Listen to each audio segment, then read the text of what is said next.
Bapak-bapak, ibu-ibu, dan teman-teman sekalian, Good Morning Indonesia with Poetry, kedatangan tamu istimewa, Ibu Kartini Salsilaningsih, Presiden dari Indonesian Diaspora Network Global.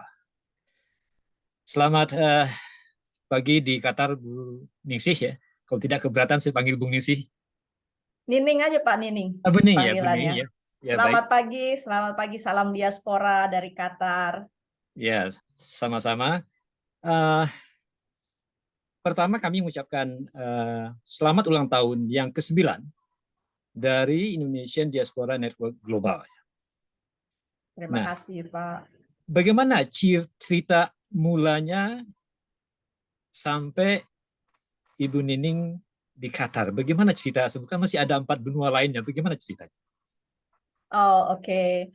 Kalau tentang berdiaspora di Qatar ini Pak, ini sebetulnya pengalaman saya di negara kedua ya Pak. Sebelumnya saya juga pernah di negara lain. Tapi kalau yang di Qatar ini eh, memang karena alasan keluarga.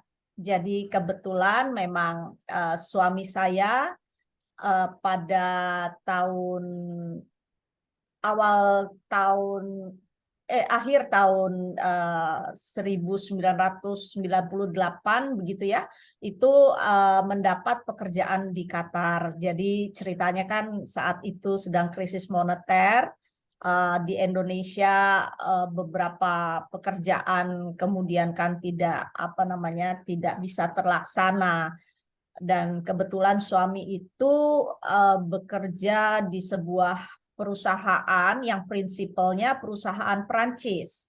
Jadi Ya, kemudian perusahaan Prancisnya mendapatkan proyek di Qatar dan suami di Indonesia yang proyek-proyeknya di stop, diperbantukan ke Qatar. Jadi kemudian beliau bekerja di Qatar, menerima pekerjaan tersebut. Dan begitulah mulainya menjadi diaspora di Qatar. Jadi awalnya krisis moneter tahun 98-99. Kemudian setelah proyek tersebut selesai, suami pulang sebentar, tapi kemudian di-hire oleh pemberi proyek, jadi Qatar government. Kemudian kembali lagi ke Qatar untuk bekerja di Qatar sampai sekarang ini. Jadi kalau sayanya sudah lebih dari 20 tahun, sementara suami betul. lebih lama lagi ya. Ya, ya. Begitu. Seperti pepatah orang tua kita ya, manusia merencanakan, Tuhan memutuskan. Seberapa kebenaran pepatah tersebut berlaku dalam kehidupan Bu Nining sendiri? Eh, iya, tentunya absolut ya Pak ya, betul seperti itu. Jadi dalam menghadapi eh, kehidupan, walaupun itu yang akan terjadi, namun kita sebagai manusia kan perlu sekali untuk berusaha. Kita juga ada eh, visi dan misi juga ya dalam kehidupan. Jadi tidak ada salahnya kita juga eh, menetapkan harapan-harapan, cita-cita dan lain sebagainya, dan tentunya juga diikuti dengan upaya-upaya untuk hal yang kita inginkan itu terjadi. Namun demikian, worst case skenario, kalaupun memang terjadi, itu juga perlu kita antisipasi bahwasanya kita kita bisa tetap tawakal, tetap berikhtiar, dan eh, tidak putus asal ya, karena it's not the end of the world. Ya, Sesuatu itu ada dengan keyakinan kita terhadap tergantung pada agama kita masing-masing, bahwa life is a journey gitu ya. ya, Jadi kegagalan ya hanya kita yang bisa menetapkan bahwa itu gagal atau itu hanya sekedar pelajaran gitu. ya, Itu kalau ya. yang kayak saya melihatnya. Dan sejauh ini memang kalau kita memiliki impian, kemudian kita benar-benar berusaha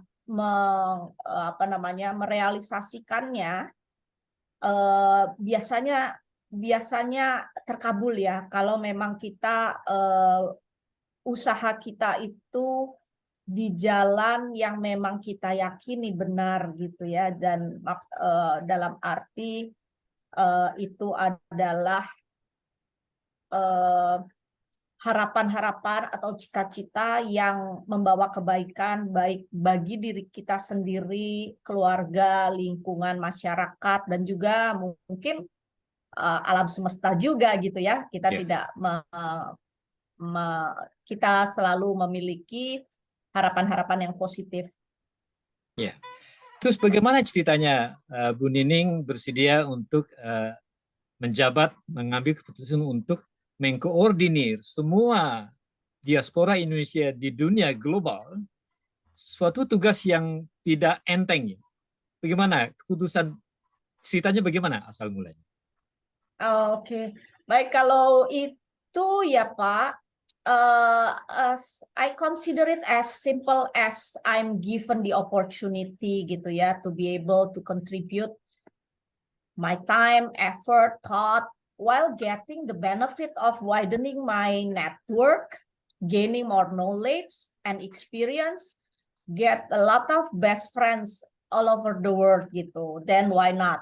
Nah, jadi saya telah bergabung mewakili Qatar. Pada saat itu saya diminta untuk mewakili Qatar sebagai Executive Board di Indonesian Diaspora Network Global sejak tahun 2017. Kemudian saya dalam perjalanannya saya melihat banyak sekali manfaatnya dari IDN Global bagi komunitas diaspora ya. Apa yang kami lakukan tuh benar-benar berusaha memberikan kontribusi. Kami mencoba mendengarkan aspirasi dari teman-teman diaspora, kemudian menyuarakannya kepada pihak yang terkait, terutama pemerintah, gitu ya. Lalu kami juga melakukan berbagai kegiatan yang ujung-ujungnya tuh biasanya berbuat sesuatu bagi Indonesia. Itu buat kita diaspora seperti apa ya? Seperti penghibur rindu karena kita tinggal di luar Indonesia. Pada dasarnya kegiatan-kegiatan IDN Global itu kan sangat beragam ya, dari waktu ke waktu sangat beragam, tapi intinya adalah meningkatkan awareness, engagement, dan juga empowerment dari teman-teman diaspora secara internal, jadi kepada para diaspora itu sendiri, juga secara eksternal kepada stakeholder yang lain gitu. Nah, ini yang saya lihat sangat menarik, Pak. Dan kita bekerjanya juga dengan teman-teman diaspora dari seluruh dunia. Kita memiliki ADART yang menurut saya baik sekali ya, di mana semua kepengurusan itu akan bergantian, selalu diwakili oleh masing-masing region, ada wakil-wakil dari region, dan kemudian kepemimpinan dilakukan secara bergantian. Jadi kita bisa merasakan ya bagaimana dipimpin oleh leader dengan warna yang berbeda-beda yang datang dari tentunya kita semua diaspora Indonesia ya, tapi datang dari lingkup atau kebiasaan dari negara atau benua yang berbeda-beda ya. Tentunya kita sebagai diaspora juga akhirnya kan agak beradaptasi dengan budaya negara tempat kita tinggal gitu. Nah, ini sangat menarik sekali.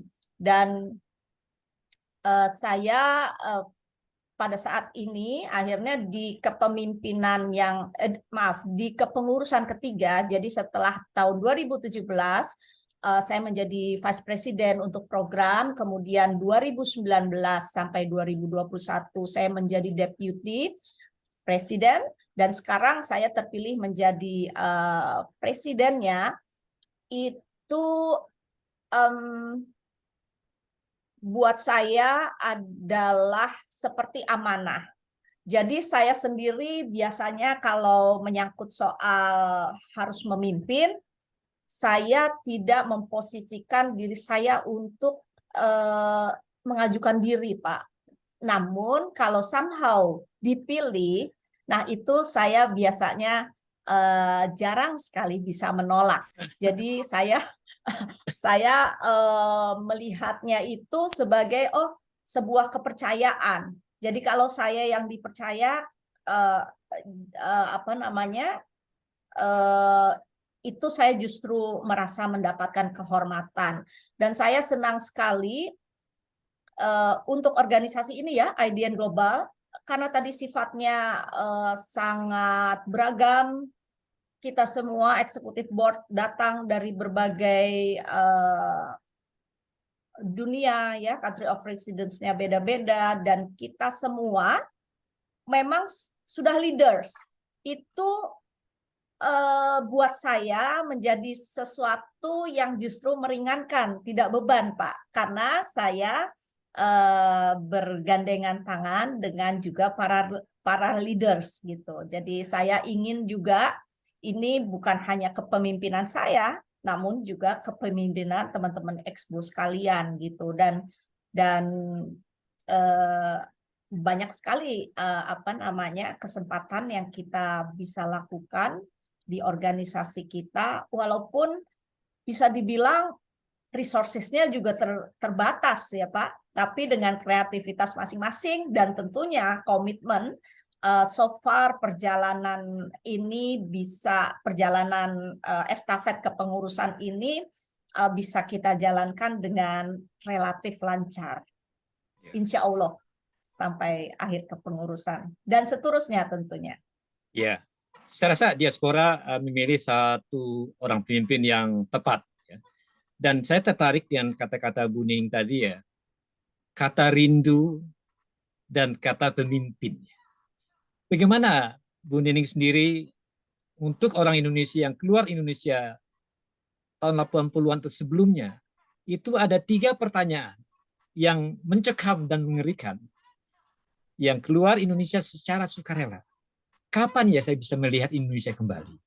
Kapan saya bisa bertemu dengan ibu bapak, saudara-saudara kembali? Dan kapan saya bisa melihat kekasih saya kembali? Yang secara sukarela keluar dari Indonesia. Nah, bagaimana Bu Nining sendiri untuk melepaskan rasa rindu tadi, keluar dari Indonesia? Terus bagaimana? Apakah melalui puisi atau melalui baca novel atau bagaimana menanggulangi rasa rindu tadi?